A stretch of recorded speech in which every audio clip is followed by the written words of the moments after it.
Assalamualaikum warahmatullahi wabarakatuh. Perkenalkan, nama saya Wanda Ganistiani, Prodi Ekonomi Syariah, STEBI Global Mulia Cikarang. Tujuan saya membuat video ini adalah untuk memenuhi ujian akhir semester mata kuliah Sistem Ekonomi Islam yang diampu oleh Bapak Anggis Tia Prayoga, Eskom MM. Di sini saya akan mempresentasikan tentang distribusi dalam ekonomi Islam. Pengertian distribusi. Distribusi adalah suatu proses atau sebagian hasil penjualan produk kepada faktor-faktor produk yang ikut menentukan pendapatan. Dalam Kamus Bahasa Indonesia dijelaskan, distribusi adalah penyaluran barang ke tempat-tempat. Menurut salah satu tokoh, yaitu Anas Sarko, mengemukakan bahwa definisi distribusi itu sebagai suatu transfer dari pendapatan kekayaan antara individu dengan cara pertukaran atau melalui pasar, atau dengan cara lain seperti warisan, sedekah, wakaf, dan zakat. Jadi, konsep distribusi menurut pandangan Islam adalah peningkatan dan pembagian bagi hasil kekayaan agar sirkulasi kekayaan dapat ditingkatkan, sehingga kekayaan yang ada dapat melimpah dengan merata dan tidak hanya beredar di antara golongan tertentu saja, serta dapat memberikan kontribusi ke arah kehidupan manusia yang lebih baik lagi. Oke, next. Tujuan distribusi. Yang pertama, Islam menjamin kehidupan tiap pribadi rakyat serta menjamin masyarakat agar tetap sebagai sebuah komunitas yang mampu memenuhi kebutuhan hidupnya. Yang kedua, Islam menjamin kemaslahatan pribadi dan melayani urusan jamaah, serta menjaga eksistensi negara dengan kekuatan yang cukup sehingga mampu memikul tanggung jawab perekonomian negara. Yang ketiga, mendistribusikan harta orang kaya yang menjadi hak fakir miskin, serta mengawasi pemanfaatan hak milik umum maupun negara. Yang keempat, memberikan bantuan sosial dan sumbangan berdasarkan jalan Allah agar tercapai maslahah bagi seluruh masyarakat. Oke, next. Dalam menjalankan distribusi ada beberapa nilai yang ada di antaranya. Yang pertama, akidah. Akidah mempunyai peran yang penting dalam kehidupan manusia. Ia mempunyai dampak yang kuat dalam cara berpikir seseorang. Akidah begitu kuat pengaruhnya, sehingga dapat mengendalikan manusia agar mau mengikuti ajaran yang diembannya. Yang kedua adalah moral. Di sini moralitas menunjuk kepada perilaku manusia itu sendiri.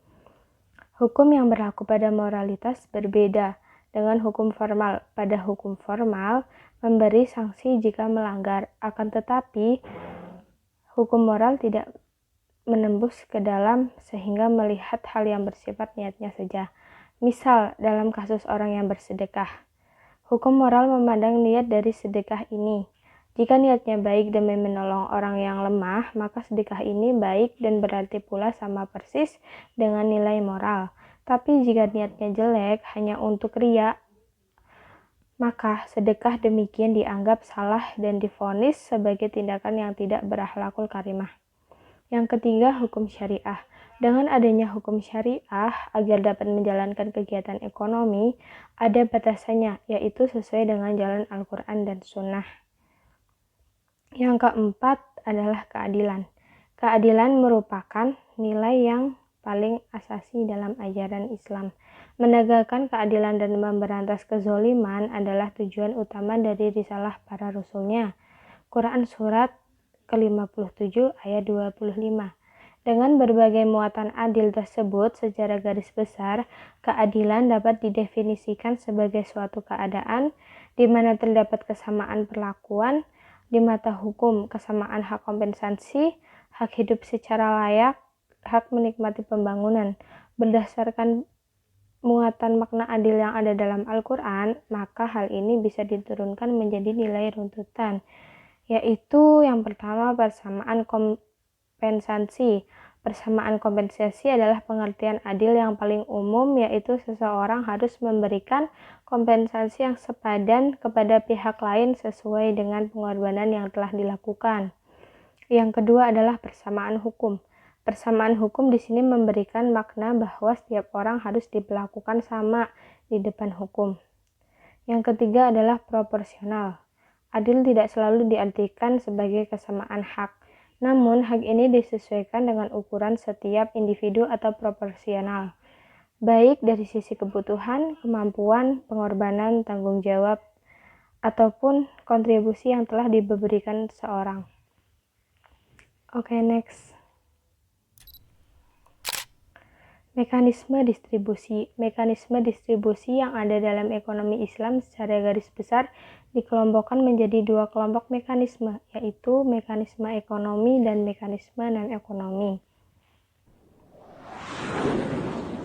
Mekanisme ekonomi. Mekanisme ekonomi adalah mekanisme distribusi dengan mengandalkan kegiatan ekonomi agar tercapai distribusi kekayaan. Maka mekanisme ekonomi yang ditempuh pada sistem ekonomi Islam diantaranya manusia yang seadil-adilnya dengan cara berikut. Yang pertama adalah membuka kesempatan seluas-luasnya bagi berlangsungnya sebab-sebab hak milik atau asbabu al-tamalluk dalam hak milik pribadinya atau al-milkiyah al-fardiyah. Yang kedua, memberikan kesempatan seluas-luasnya bagi berlangsungnya pengembangan hak milik atau tanmiyatul al-milkiyah melalui kegiatan investasi. Yang ketiga, larangan menimbun harta benda walaupun telah dikeluarkan zakatnya. Harta yang ditimbun tidak akan berfungsi ekonominya. Pada gilirannya akan menghambat distribusi karena tidak terjadi perputaran harta.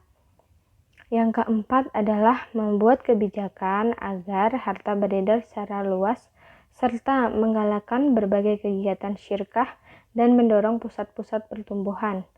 Yang keempat adalah larangan kegiatan monopoli serta berbagai penipuan yang dapat mendistorsi pasar.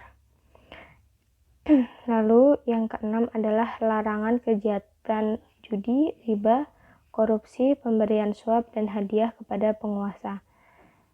Lalu berikutnya adalah pemanfaatan secara optimal atau dengan harga murah atau cuma-cuma hasil dari barang-barang dari SDA atau sumber daya alam milik umum atau al-milkiyah al-amah yang dikelola negara seperti hasil hutan, barang tambang, minyak, listrik, air, dan sebagainya demi kesejahteraan rakyat. Oke, next. Mekanisme non-ekonomi didukung oleh sebab-sebab tertentu yang bersifat alamiah, misalnya keadaan alam yang tandus, badan yang cacat, akal yang lemah, atau terjadi musibah bencana alam. Dimungkinkan terjadinya kesenjangan ekonomi dan terhambatnya distribusi kekayaan kepada orang-orang yang memiliki faktor-faktor tersebut. Oleh karena itu, agar tercapai keseimbangan dan kesetaraan ekonomi, maka dapat dilakukan hal-hal berikut. Yang pertama adalah pemberian negara kepada rakyat yang membutuhkan. Yang kedua adalah zakat. Yang ketiga adalah warisan. Oke, next. Terima kasih. Sekian presentasi dari saya. Semoga bisa memberikan manfaat kepada kalian yang sudah menonton video ini. Kurang lebihnya mohon maaf. Billahi taufik wal hidayah. Wassalamualaikum warahmatullahi wabarakatuh. Bye.